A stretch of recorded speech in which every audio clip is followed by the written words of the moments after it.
அம்மா மீனா தண்ணி வைக்க மறந்துட்டுமா.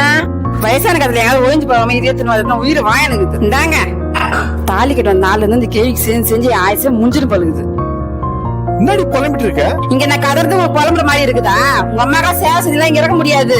எதுவுமே எங்காவது விட்டுருங்க. டேய் அவங்க என் அம்மாடி. அப்ப உங்க அம்மாவே இருக்கட்டும், நான் போறேன் எங்க வீட்டுக்கு. மா நீ இங்க இருக்கிறதுனால 2 பேருக்குமே நிம்மதி இல்லமா. வாமா ஏதாச்சும் ஆசிரமத்துல சேர்த்து விட்டுறேன். புரிஞ்சுக்கமா, உன் வயசாளுங்க நிறைய பேர் இருக்காங்கம்மா ஆசிரமத்துல. அப்பா நானும் வரேன்ப்பா. ஆயா ஆசிரமத்தை சேர்த்துடா போயிட்டு இருக்குது. பா நானும் வரேன்ப்பா, ப்ளீஸ் பா என்ன கூட்டின்னு பாப்பா. அண்ணா எங்கண்ணே 3 பேர் ஒண்ணா கிளம்பிட்டீங்க? எங்க ஆயா அனாதை ஆசிரமத்துல சேர்க்க போறோம்டா. அதுக்கு நீ அப்பா போற? இல்ல ஆண்டி, நாளைக்கு எங்க அம்மா பக்கம் வயசாயிடும்ல, நானும் அவங்கள சேர்க்கணும்ல, அதனால இடம் தெரிஞ்சுக்கலான்னு போறேன் ஆண்டி. அப்பா அப்படியெல்லாம் சொல்லாதுப்பா, நீதான் அப்பா அம்மாவை நல்லா பாத்துக்கணும். ஆயா இந்த நைட்டு கூட கதை சொல்றியாயா? சொல்றேன்பா.